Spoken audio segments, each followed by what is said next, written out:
जिन दिनों मैं अपनी किताब मेरा कैम्पबेल को मुकम्मल कर रहा था, मुझे रावलपिंडी से कैम्पबेल बार-बार जाना पड़ा। कभी कुछ मालूमात लेनी थी और कभी तारीखी इमारत की तस्वीर। इन तमाम सफ़रों में मुझे जनरल ताहिर महमूद क़ाज़ी का साथ नसीब होता। दौरान सफ़र गपशप करते हुए मैं उन्हें महकमा तालीम में करप्शन और अपनी जिद्दोजहद के वाक़यात सुनाता।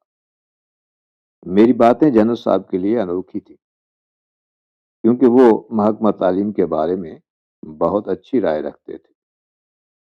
जब काफ़ी वाक़यात सुन चुके और अभी सिलसिला जारी था, तो उनके अंदर का इल्म दोस्त इंसान जाग गया और उन्होंने तजवीज़ किया कि मैं उन तमाम वाक़यात को किताबी शक्ल में लिखूं, ताकि हमारी कौम को भी असल हक़ाइक़ का पता चले।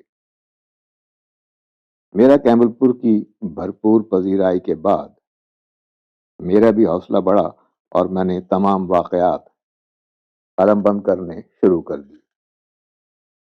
इस अमल में बहुत बार लंबे वक्फे आए, क्योंकि जनरल साहब ब्रिगेडियर सुल्तान अहमद मरहूम की किताब द स्टोलन विक्ट्री को मंजर आम पर लाने में मुकम्मल यकसुई से मसरूफ़ थे और मुझे यूं लगता था कि शायद ये किताब मंजर आम पर ना आ सके। इसी असना में एक करीबी अजीज़ डॉक्टर रियाजुल हक इमामी साहब, जो अमेरिका में मुकीम हैं और वहाँ अपना हस्पताल चला रहे हैं, पाकिस्तान तशरीफ़ लाए। दौरान गुफ्तगू उन्होंने मेरी पहली किताब के मुतालिक पूछा।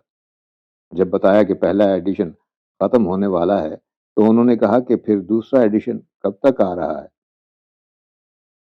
मैंने बताया कि अगरचे फरमाइश तो काफ़ी लोग कर रहे हैं, मगर माली दुश्वारियाँ हैं। उन्होंने उसी वक्त अपना ताउन पेश किया और एक खतीर रकम इस काम के लिए दे दी। जब जनरल साहब से मशवरा किया तो उन्होंने नई किताब को मुकम्मल करने को कहा और हर किस्म के ताउन का यकीन दिलाया। इन दो हजरात के ताउन से ये किताब अब तकमील को पहुंच चुकी है। इस किताब को मंजर आम पर लाने की बड़ी वजह यह है कि मेरे हमवतनों को पता चले कि महकमा तालीम, जो मंजर आम में नहीं होता और नज़रअंदाज होता रहता है, बज़ाहिर तो करप्शन से ज़्यादा मुतासर नहीं है, मगर असल हकीकत क्या है सबको मालूम होना चाहिए। ये महकमा फौज के बाद पाकिस्तान का अफरादी क़ुव्वत के लिहाज से दूसरा बड़ा महकमा है और फौज की तरह पाकिस्तान की नज़रियाती सरहदों की हिफाजत के अलावा कौम को पढ़ा लिखा बनाने का फरीज़ा सरअंजाम देता है। क्योंकि इस महकमा के काम के असरात एक अरसा के बाद ज़ाहिर होते हैं, इसलिए हुक्मरानों और दूसरे अरबाब इख्तियार की तवज्जो का मरकज़ नहीं होता। अगरचे हर हुकूमत और हुक्मरान ने इक़्तिदार में आने से पहले इस महकमा की तरफ तवज्जो देने का इंदिया दिया है, मगर उनके इक़्तिदार में आने के बाद शोबा तालीम नीम दिलचस्पी या आदम दिलचस्पी का शिकार हो गया। इस तरह ये कौम को बनाने वाला महकमा लावारिस होकर रह गया और नताइज सबके सामने। मेरी ये कोशिश है कि इस महकमा में ईमानदारी से काम करने वाले किस कदर मुश्किलात का शिकार होते हैं, उनकी कहानी कौम के सामने रखूं। शायद किसी दर्द दिल रखने वाले को इस महकमा में इस्लाहात का ख्याल आ जाए और ईमानदार असातिज़ा और अफसरान की हौसला शिकनी की बजाय हौसला अफजाई हो जाए।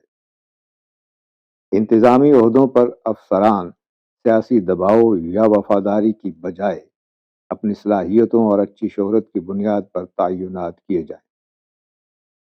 मैंने अपनी कहानी बयान कर दी है, अब क़ारीन पर है कि इस किताब से क्या नताइज अखज़ करते हैं।